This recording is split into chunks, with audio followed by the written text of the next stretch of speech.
It's really great to be here. It's really great to be at IMSH again. It's great to be here live. My name's Darren LaCroix. I am a consultant with Laerdal.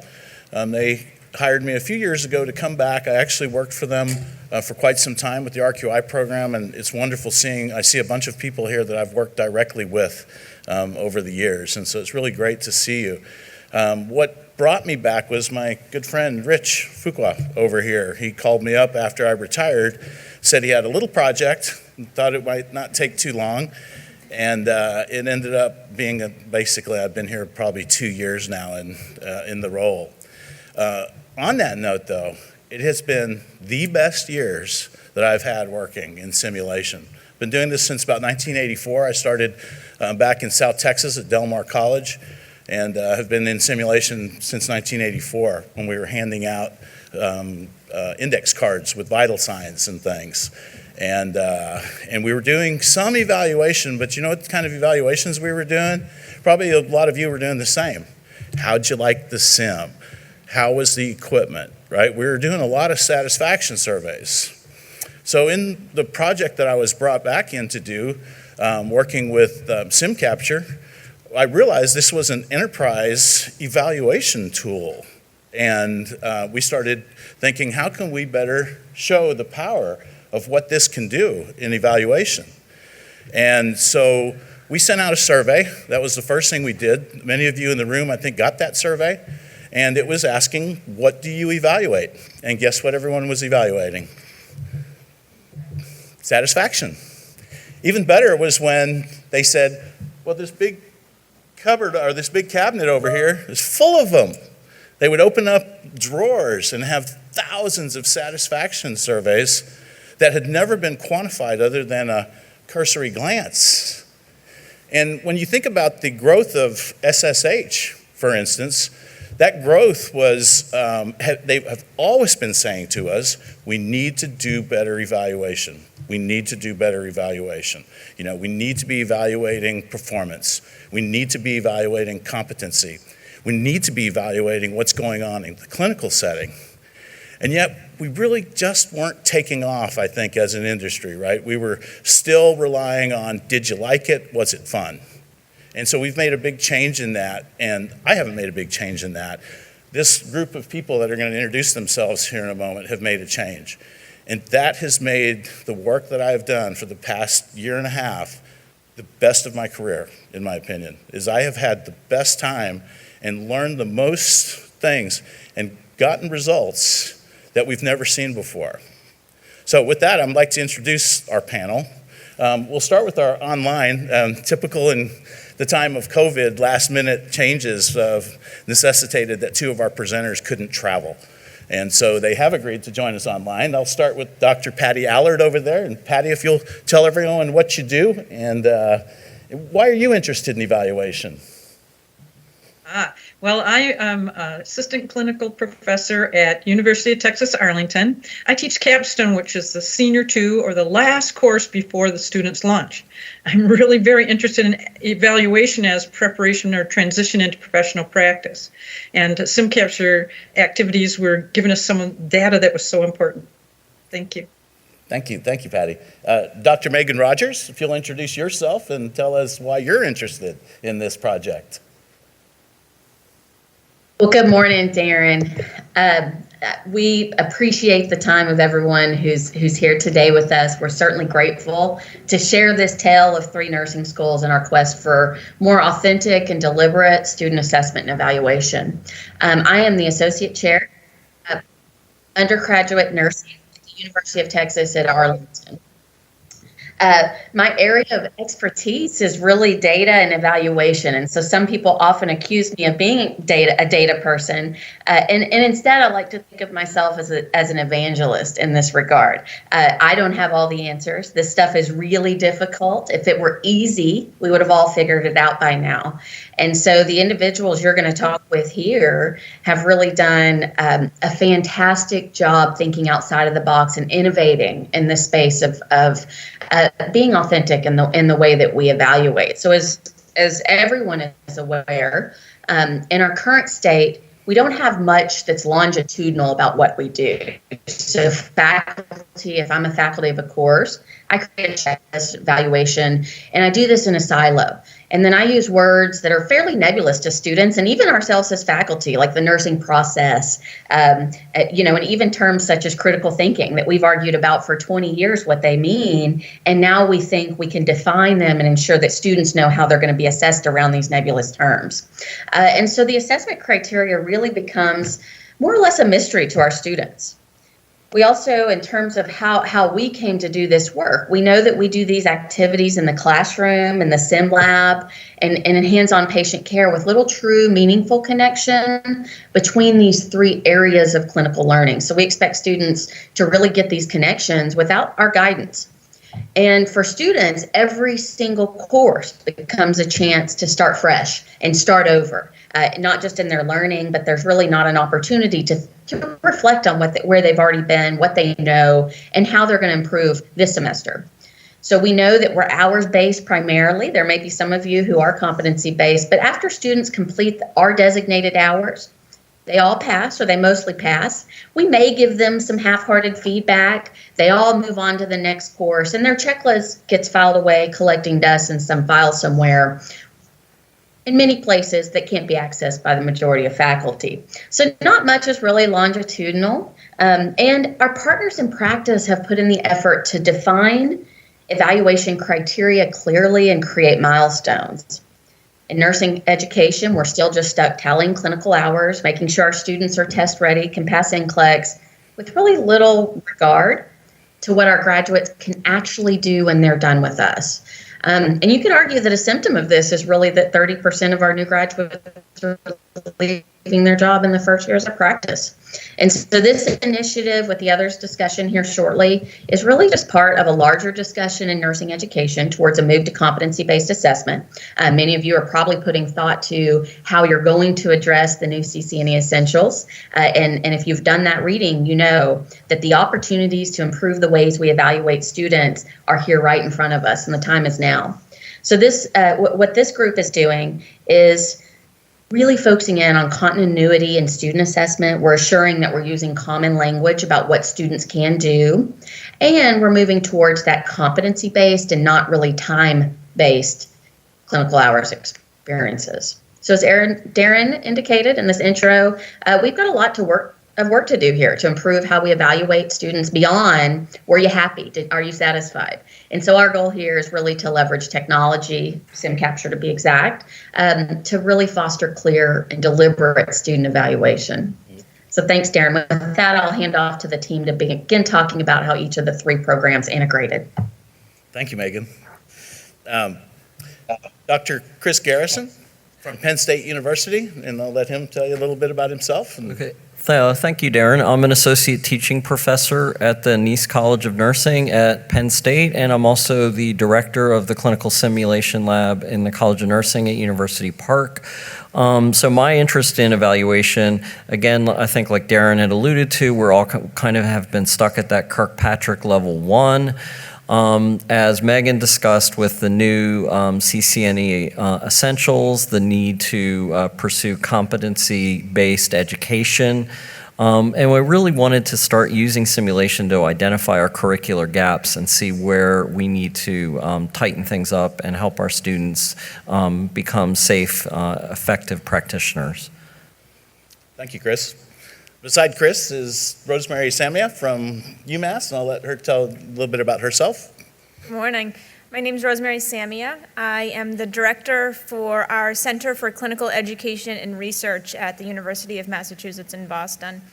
And we know that before we approach an evaluation, there have to be assessments that are done along the way. And so our center is focused primarily this year on assessments, and not just the faculty assessment of student progression, but also how are our students assessing us? Because we know that with assessment, there's feedback that is shared. And so we have students assessing each other, they're assessing the sim educators. We are looking at how our faculty are assessing and providing evaluations to our students, and we're going to get into that. But that's our focus. Thank you. At the end of the table there is a real Texan. She made it here despite her colleagues not being able to. Jenny Roy. Took one for the team. My name is Jenny Roy. I'm the Assistant Dean for Simulation and Technology at UTA in Arlington, Texas. I have the pleasure of overseeing the whole program. So I see it from beginning to end. Patty's course is at the end.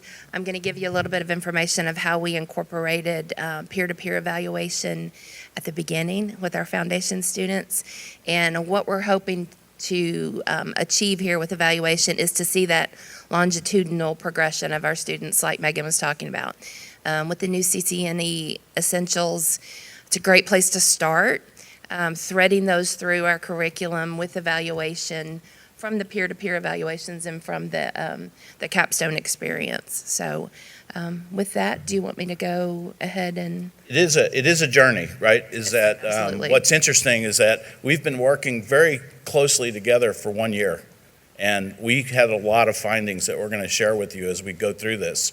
But the goal was not to silo these evaluations into individual courses, right? We have the fundamentals people are doing their fundamentals. We have the med-surg people doing their med-surg. We have the OB doing their OB. And they were all looking at different outcomes that probably weren't aligned very well, right? And so that is the goal of this group. And as we talk, we're going to kind of walk through how we moved from fundamentals through high-fidelity simulations into a capstone course that was evaluating their clinical readiness. And we did that. So I am going to start with Jenny. And let me pull up my question for her. You began this student journey using peer-to-peer, as we said. We came into UTA with a peer-to-peer methodology. And so can you share with us a little bit about how you implemented it into the curriculum? I have a wonderful lead teacher at the foundations level. Actually, all my faculty are very bought into evaluation, and they're very innovative and forward-thinking, especially at the bookends of the curriculum. So lucky to have Dr. Allard. Michael Holmes is our lead teacher for foundations. And we also have, to explain a little bit about our program, we have an on-campus program, which we enroll about 220 each semester. And then we have an online program. We call it the AO program. You'll hear me say AO. And we have about 220 students in that program as well. So implementing peer-to-peer for about 450 students in the fall of last year. It was awesome. A student would, and the way it works, a student would perform a skill. The peer that's evaluating the student would log into the website and evaluate the student. And we use that feedback. And unfortunately, it was kind of like everybody gets 100. At the beginning, so you guys know that. And that's not just with peer-to-peer evaluation. That's faculty evaluation a lot of times too, and we're going to address that here a little bit later. But we had great participation. I've got some numbers. Darren gave me some numbers here. We had, for the online, let me explain a little bit about the assignment. The on-campus group, there was no assigned activity. We used the multi-skills trainers. So there was no assigned activity with the MSTs. The AO group, who with the online group, they are dispersed at different clinical sites. They don't get to come into the simulation center. So they were assigned a task or an assignment with the multi-skills trainer to use as part of their course. So that explains a little bit of the difference in the numbers here. For the AO group, we had a total of, and again, this is about 200 learners, 1,604 sessions, individual sessions, and then about 227 recorded hours of time of sessions. So really good usage in the AO group. For the traditional, 844 sessions, so a little bit less. They did have the luxury of actually coming to the center and practicing on our task trainers, so that explains a little bit of the discrepancy in the usage. And then we had about 140 hours of recorded sessions for that traditional on-campus group. So the numbers were good, great, actually. A lot of time was spent orienting the students, orienting the faculty on, the use of the peer-to-peer app. But we want to carry this evaluation through. So now, lessons learned from that. We have the numbers on the usage, so something we need to measure. We didn't look at skills acquisition and retention because we were only using it in the foundations course. So going forward, an area of opportunity is to, re-look at that student at the junior 2 level in their med-surg and see if the retention, those who used the multi-skills trainer, if their retention of skills is higher, is greater. I think your numbers really reflect, when you consider that amount of sessions that these students were doing with each other, they were getting a lot of practice time, where before it might have been 5 around a bed and 1 doing the catheterization, so you might get a time to do it or maybe 2 times. Here we were seeing students do it 20, 30 times, being able to practice an individual skill with a peer. And I think the other thing we saw was the peers giving feedback to each other. The peers actually giving the feedback like you do in your debriefings and acquiring that skill. That was kind of an interesting side effect, I think. I think that grew. The more that the peers evaluated each other, the more productive feedback that they gave. Some future use we are looking at, and again, Michael Holmes is amazing. He just wants to take this and run with it, and so I'm letting him. I'm holding on to him. He wants to look at faculty evaluation of skills using that, and lesson learned. It now needs to be a required activity. He doesn't want to use it as a graded activity, but just a required activity to participate, to use the peer-to-peer evaluation for skills acquisition. So that's how he's using it at the foundations level. He is actively involved in expanding the evaluation in the peer-to-peer. He is a forward thinker. So he's also very interested in knowing how Dr. Allard uses it to make that continuity of evaluation across the program. So. Thank you, Jenny. It was a good experience there. We learned a lot about the grading, the students all giving each other hundreds, kind of similar to what you're going to hear in a little bit on another topic. Chris, you did the same thing, basically, in your rollout. You implemented peer-to-peer. Can you share your experience there? Yeah, so we decided that we wanted to be incremental about this. We didn't want to bite off more than we could chew and overwhelm ourselves and our faculty. So we decided we would start with our first clinical course, which is a health assessment course, where they're in the lab learning health assessment skills. So we got the lead instructor, Brandy Peachy, was on board. She was a champion for that. And part of that course, they have required lab practice hours where they have to come in and practice these health assessment skills. And they are mentored by undergraduate TAs who are actually, the students, the learners are sophomores in this course, and then these undergraduate TAs are juniors. So they're really only 1 year ahead of these students, but they did well in the course. So we implemented that as part of these required lab hours, that they were going to use the peer-to-peer. And what we found, it was interesting talking to the junior TA mentors. They said this was really good because it provided structure to these hours, that the students had a clear idea of what skills they were to do, what was correct, what was not correct. When we did it the previous year without this, we didn't have that structure. We also ran into the same problem is when we looked at the scores, as 100% almost universally. We did some focus groups with the students, and some of the lessons we learned were that what the peer would do, they would tell the student what they missed, but they would say something like, "I'm sure you just forgot that, so I'm going to mark that you actually did it."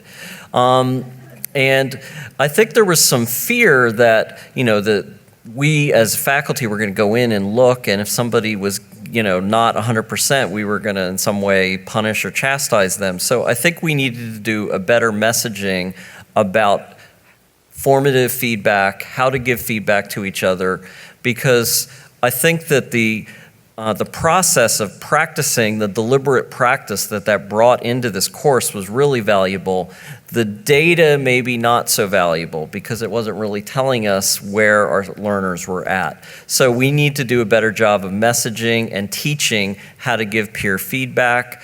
Another interesting thing that came up in the focus groups was the students are very concerned about grades and numbers. So having a 100% or a 90% attached to it was anxiety provoking. They said they would rather just know, here's the skills I did correctly, here's the skills I did not do correctly. So as using it as a formative feedback tool, we were maybe considering changing the way the feedback is presented.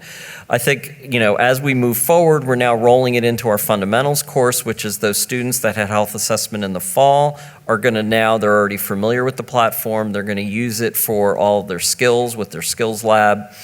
And we're just going to keep then rolling it across the curriculum incrementally. So we're real excited about the use of the peer-to-peer, and we're going to continue down that trajectory. One of the benefits, if I can, one of the benefits of us all working together closely over the last year was that Chris implemented this prior to our implementation at UMass Boston, and so we were able to learn from some of the challenges that he had. For example, when we presented peer-to-peer to our students, I'm a strong believer it's on how you market it to your students. And so when we presented it to them, we role modeled it as with intentional errors. And it was just, with our fundamental students, we attacked the same group of learners. And when we were going over vital signs, we had a conversation. All right, well, this is the first time that you're doing the blood pressure, so it's not expected that you're going to catch that. And I think that seeing intentional mistakes gave the students a bit of comfort with it's okay to mark each other up because that's not the expectation. So I think being very clear with your learners. And everybody I think has some element of, all right, well, you did really good, you're my friend, you got 100, but I do think that we saw the much lower numbers than Chris did with the 100%. We did it UTA in the second semester. So the first semester we tried it, we did see nothing but hundreds, but I guess marketing is a good way to put that. They took it to the students differently, and we did see better scores. So just a note on those, when you're collecting that data, these were objective performance measures, right? Did they introduce themselves? Did they wash their hands? Did they use 2 forms of identification? Simple objective measures, but we capture every single one of them. Right, so every click is brought into the database. So if we can get that safety issue that Chris brought, it's interesting that the students recognize the safety in simulation like we always have. I mean, it's always been first and foremost. If we can get that safety issue hurdle over, we suddenly have rich data where we might notice trends that all students are missing a specific area, and now you can go into your skills lab and say, let's talk real quick about what it means to check ID, right? And just give a quick, focused feedback to everybody and hopefully improve that. So identifying those gaps in performance, I think it was good. So we're going to move now. So this was the fundamentals level, right?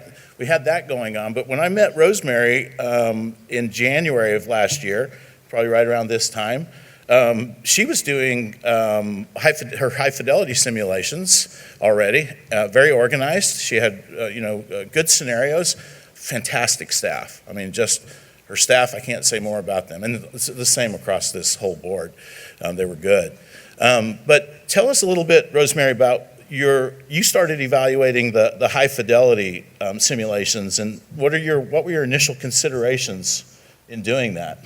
Sure. So the first thing that I'll say is that all of our learners are pre-licensure, and our simulation scenarios are strictly formative sims. And so when we talked about evaluating our simulations, we really needed to be thoughtful because we wanted to evaluate the team performance, and this was just for us to use internally.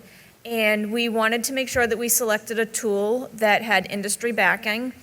And we decided on bringing in the Creighton competency evaluation instrument. And so it's a straightforward tool. All of our sim educators, I'm very, very lucky to have a team of dedicated simulation educators. So I have 7 or 8 folks that I need to bring up to speed on this. I don't have faculty coming in and out like many centers do, so that's one of the benefits that I have. So the simulation educators completed the online training for Creighton. And what I will say, no matter what tool you use, when you look at the Creighton tool, it's very straightforward, but that does not mean that it's plug and play. There was a lot of work that we needed to do as a team to make sure that we were reaching a consensus about the criteria for each item so that we could properly evaluate whether our students were meeting the competencies on that tool. So that took a lot of discussion, and these are not things that happen overnight. We had many a meeting and lots of whiteboards filled up, but it was a good process. Again, What was that data? What did it look like when you first started getting the data back? Do you remember when we first took a look at your data? Do you recall what that looked like? Well, it was a little bit different. We had some pretty lively discussions about what was the criteria that should be counted. Again, we don't share our results with our students. It's just for us, and we're evaluating them as a team performance. And it's really just to identify our program.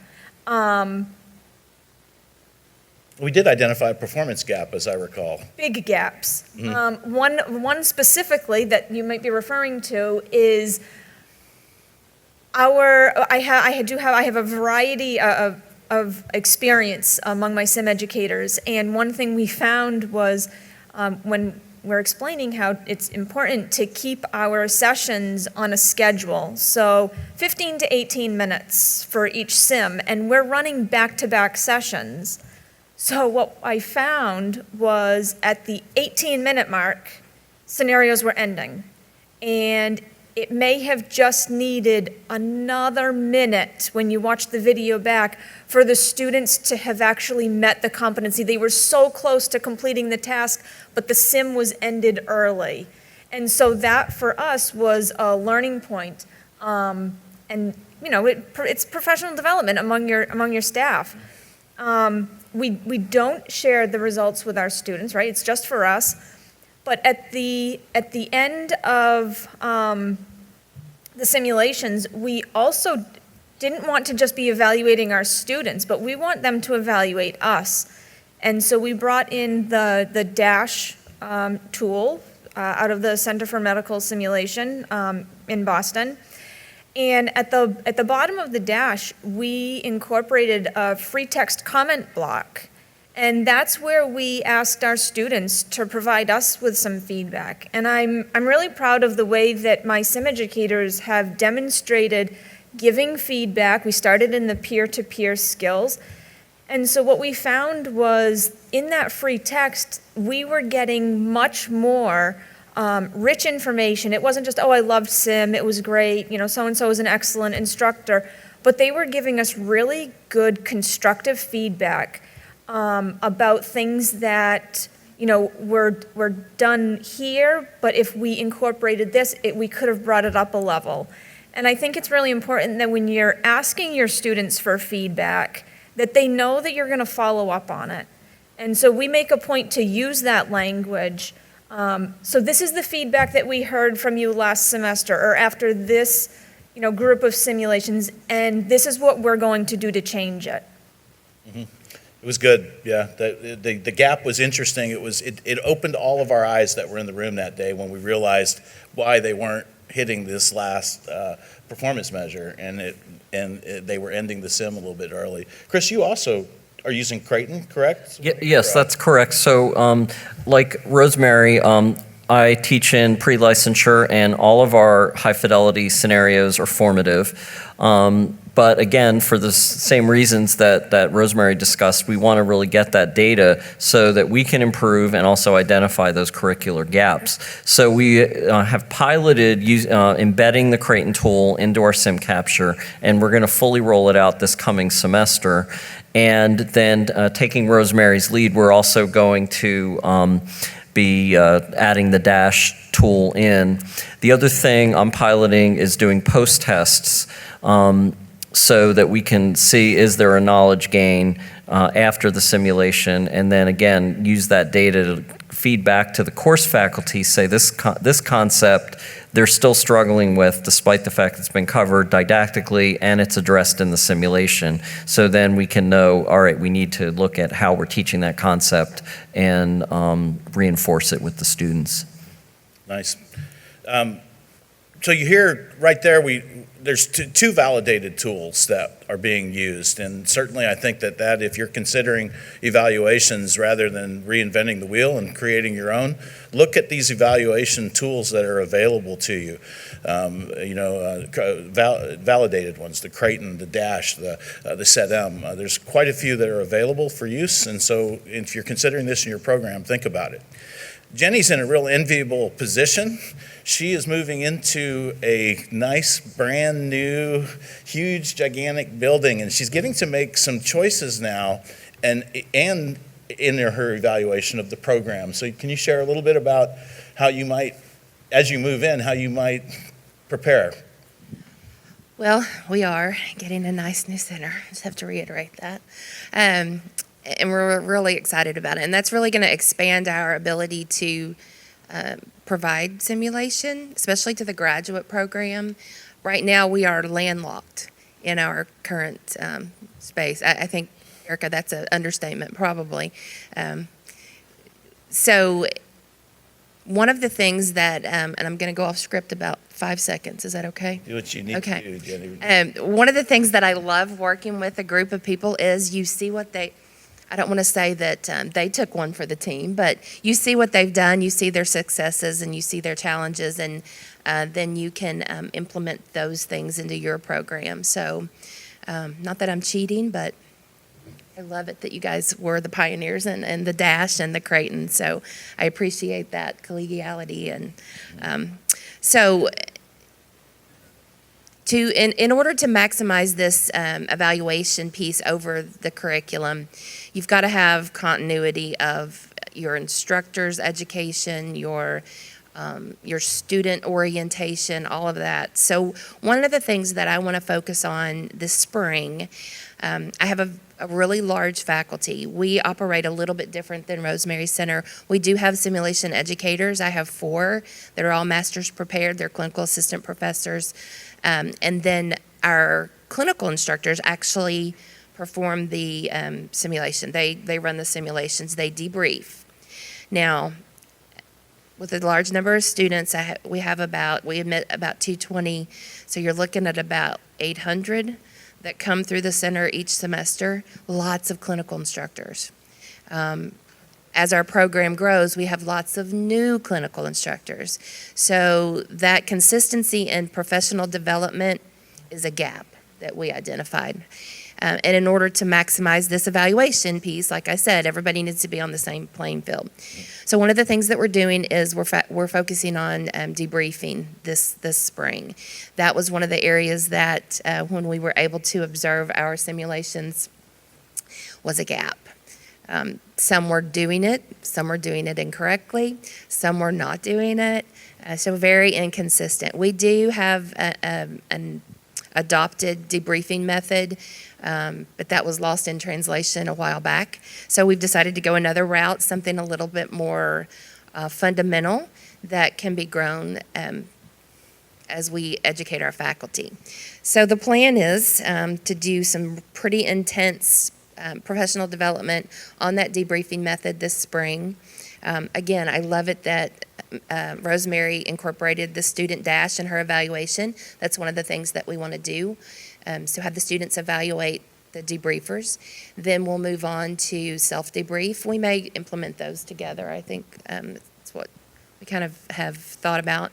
And then do some peer Dash, using our educators, our simulation educators, to evaluate the debriefing in our clinical instructors. And that, it sounds like a simple step-by-step, but with the number of educators that you have and the consistency that you want to keep, it's a big task. So that is our spring plans for some faculty development.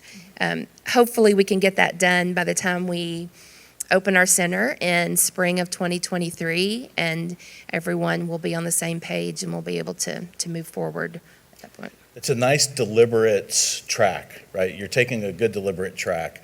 Again, keep in mind that every time they're using the word evaluation here in Dash, every little point on that is being collected. And she's gonna be able to see her instructor performance over time. How did they do prior to the training? How are they doing after their training? How are their peers evaluating them? And we've actually discussed different ways to do that Dash evaluation among each other so that you're able to get good constructive feedback and be able to see it. So it's all being captured, and I think that's a big thing. One of the things that, one of the things that I do like about the program is that you can extract that easily. It comes out into an Excel spreadsheet, you can sort, you can use all of that, you can pick out whichever piece of data that you want. So it's user-friendly, and I need that. Yeah. And I think one of the benefits is going to be over time, as going back to what Megan talked about, longitudinal, that since we're using the same tool consistently across the curriculum, we're going to hopefully be able to see trends that we're going to see. Hopefully, the students should perform at a higher level in their senior level than sophomore level, for example. So we will be able to demonstrate how we're building that competency, but we'll need time to collect that data. But as Darren had talked about, it is a journey. If I can just reiterate, when you collect all this data, right, it comes to you in the form of a spreadsheet, and I can't tell you how many times I download the reports and I'm in my office and I'm looking at it and I'm seeing all these numbers, but I need to make that meaningful to me. I need to make that data meaningful to the people that I'm going to deliver it to. And so how am I meeting with my sim educators? How are they accessing this data to see, all right, am I improving over time? Is there one particular area that I'm consistently scoring a little bit lower in? Are there outliers? And so it's not something, data can be very overwhelming. I do recommend that there are some touch points that you have as an individual who's facilitated a debriefing where you look at that particular scenario and say, all right, well, was I frustrated because the mannequin kept disconnecting from the network that day, and maybe that frustration spilled over into my students, and so maybe my scores are a little bit lower, right? That happens. But then does it match with the comments? Like, what's the feedback? The Dash tool does not have a free text comment. I mentioned we added that at the end, and that, for us, provided some insight into maybe a couple of evaluations that scored, a little bit lower. Maybe there were some 3s and 4s. But the feedback, the comment was, we had the best experience. We learned so much. And so you can't always just look at the numbers and take them at face value. I'm a huge believer in, I've got to look and see there's a story here. And what is that story? And that can take some work. Mm-hmm. You have to interpret that data. You got to do something with it. Exactly. We're going to move to Patty. Are you still up there? Patty. Yes, I'm here. Yep. Hi. Patty she teaches in the capstone, as you mentioned earlier, and she introduced a pretty innovative strategy for evaluating the competency of those senior level students. It was difficult, I'll tell you that. She'll tell you that here in a second. I mean, I used to have a full head of hair. I'm only 22, and look at me. So Patty, if you could just briefly explain that, and then we'll talk about the assessment that occurred afterwards. Okay, great.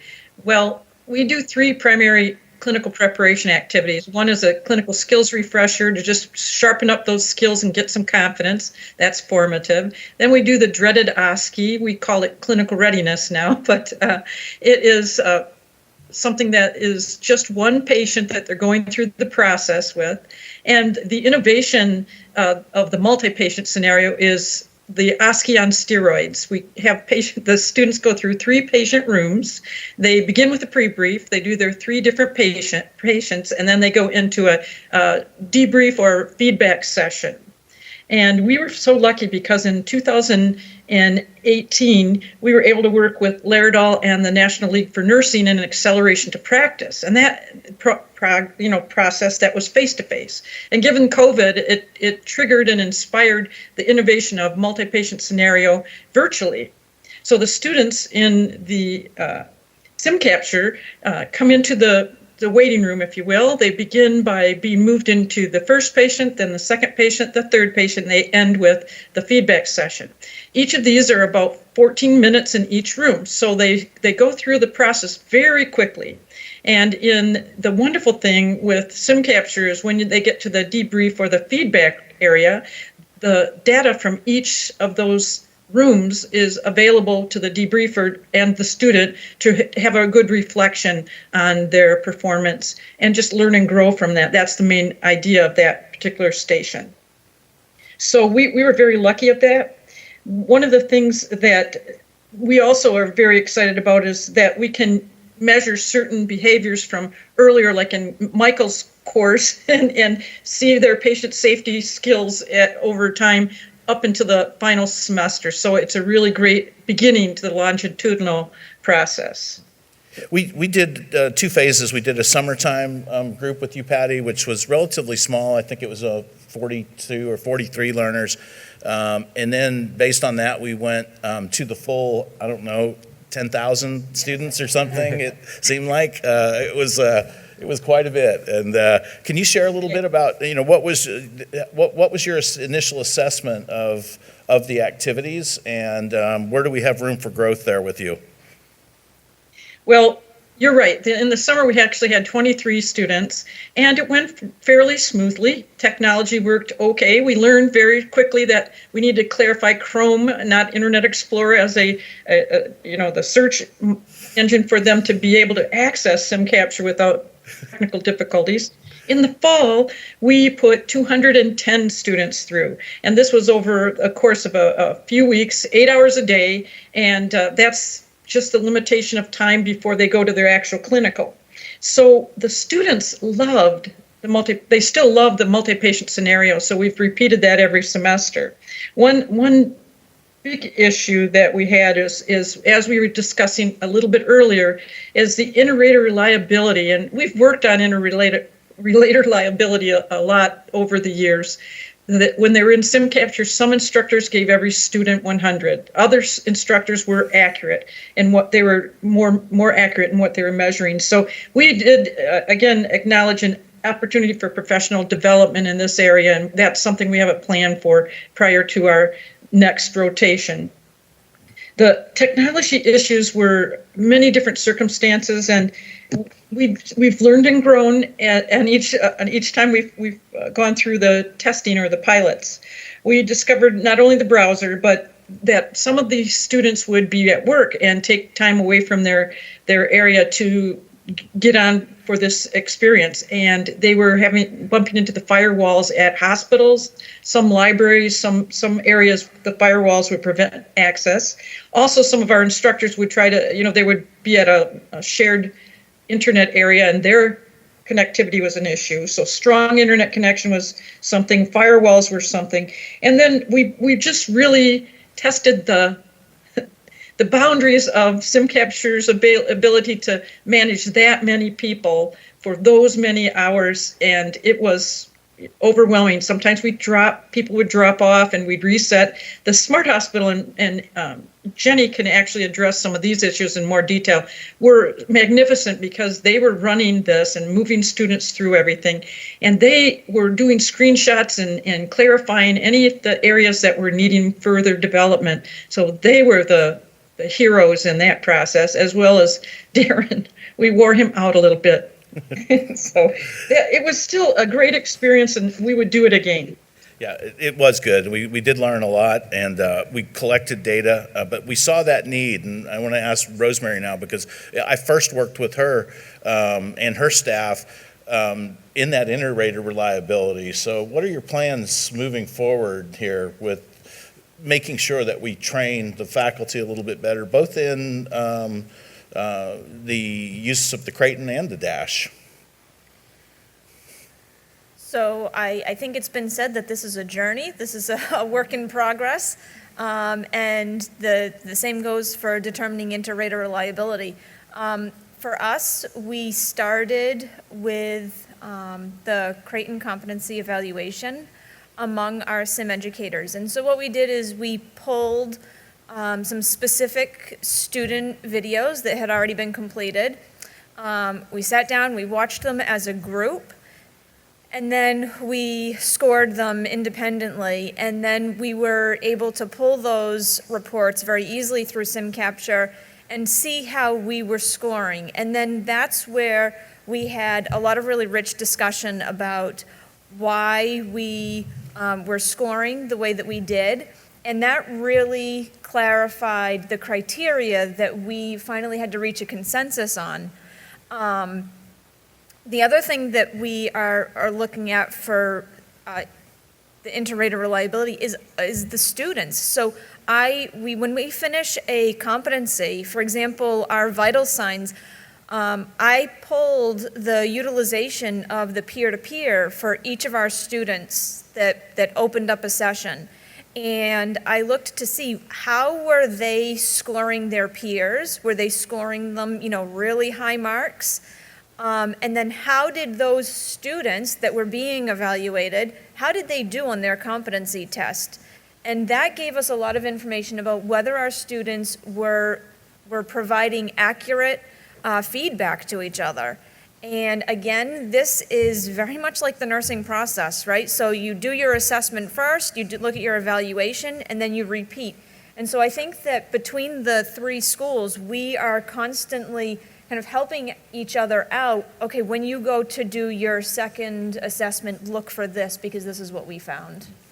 We're actually going to introduce a number of videos. We're going to shoot some 4 scenarios, 2 with Chris at Penn State, 2 with Rosemary, with canned mistakes, and we're going to, all of their faculties, UTA also, are all going to participate in that inter-rater reliability of those scenarios, so we can start really doing some good faculty development. And Rosemary mentioned also the dash, how we're going to do that. So I know we're short on time. I want to leave a few minutes for questions. So I want to end with Megan and just ask you, Megan, we've heard a lot, of these initiatives. We've seen this across the curriculum now. I'm curious, where do we go with this data? Rosemary kind of brought it up. Where do we go? Sure. I think first we have to agree that this work matters. I think that the group here has put an incredibly compelling case. If you're not quite sure that this is something you want to take on, or that you should be taking on these next steps, I'd encourage you to take a look at the NLN statement on high stakes testing, best practices. We have both a legal and an ethical imperative to ensure that our students are engaged in assessment and that our assessment and evaluation processes are meaningful. And so we believe that formalizing the process around integrating this, understanding that technology is wonderful and we love bright, shiny things, but the ability to see a student's progression across a program is really only as good as the tools that we have to measure their performance. And so for all of us, I think next step is really looking at tool validity. As everyone here has touched on, inter-rater reliability, these are the parts that we have to do to empirically validate that this work is doing what we think it's going to do, and that we're producing a product, our students, who can meet the needs of course, rapidly changing healthcare demands. And so we also look at next steps as increasing this burgeoning collaboration and partnership that we have. We want more schools to join us in these efforts. We really want to build a special interest group or a maker space, for lack of a better word, around this concept of improving the way that we evaluate students. And so we're excited about kicking off these kind of grassroots efforts and engaging others in this important and critically important conversation. Thank you, Megan. I like, we are looking to increase the size of this group, right? I think they've all learned so much from one another. It's just been amazing. And it's also kind of helped accelerate in your case, Jenny, and Chris helped with Rosemary. So it's helped kind of accelerate. So we are. We've got about 10 minutes left, 8 minutes, something like that. I'd like to open it up if you have any specific questions. Rich, will you handle the microphone for that? It'd be great.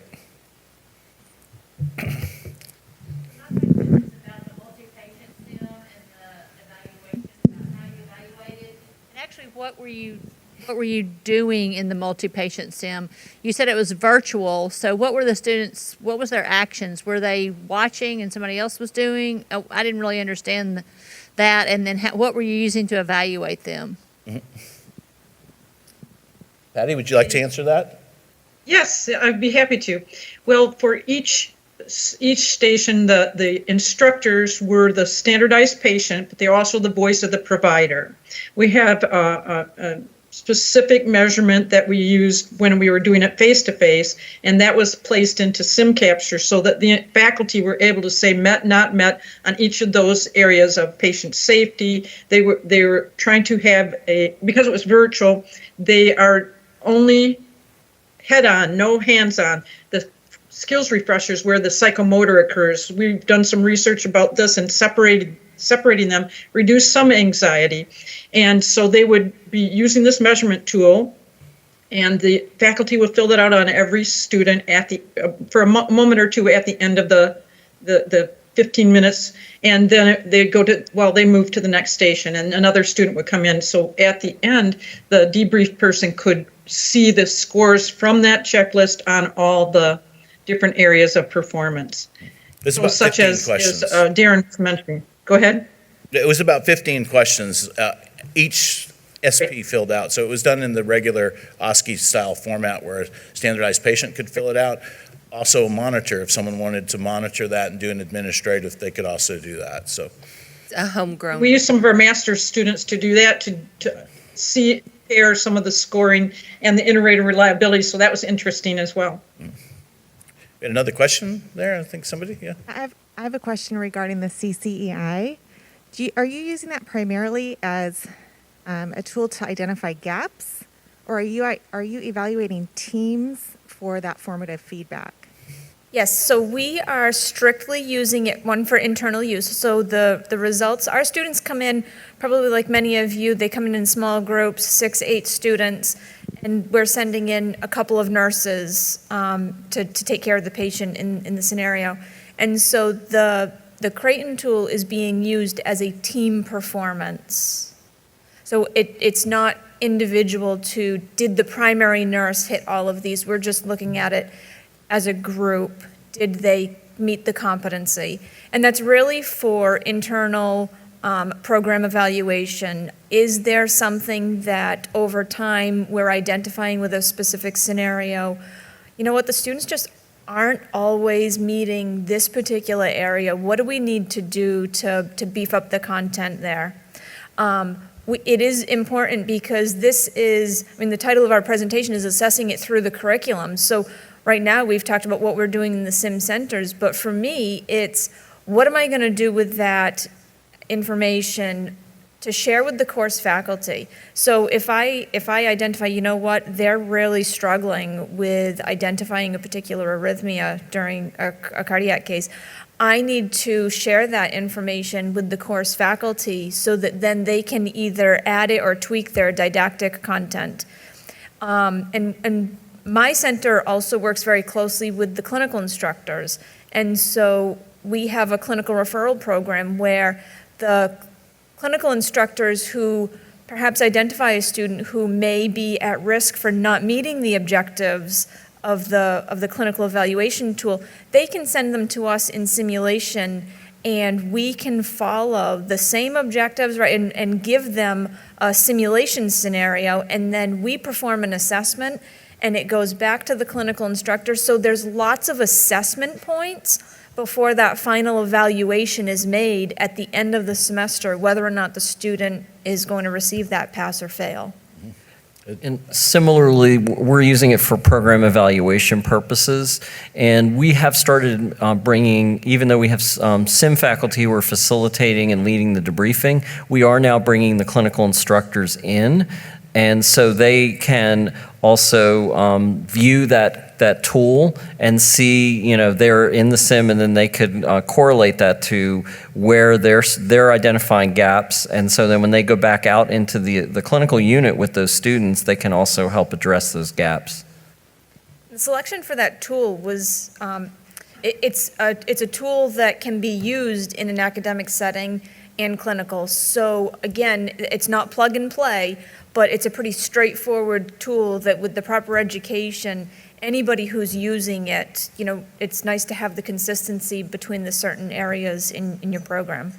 Yeah, what you want to do for each item, you want to operationalize how you're going to measure that. So the item may say something like, it interprets data appropriately. So your measurement might be, they realize the hemoglobin is 6.8 and they S-bar to the provider. So you want to have very clear criteria that you're measuring it by, so whoever's reading that tool can see, all right, they looked at the labs, they saw that, they S-barred, yes, they met it, or they did not do it. Any other questions? No? Well, I'd like to thank everybody for coming. You know, I always said, and we know this has been said so many years, is that the debriefing is where the learning occurs, and it is. There's no one better at debriefing than nurses, I think. I've seen debriefings in all different levels in my travel. There's no one better at debriefing than nurses.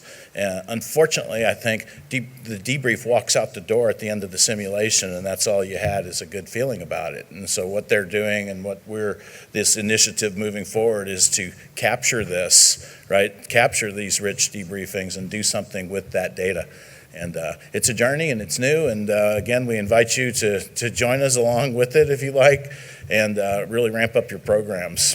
Thank you so much. And thanks to our virtual presenters, my friends, all my friends. Thank you. Have a great day. Thank you guys. Thank you.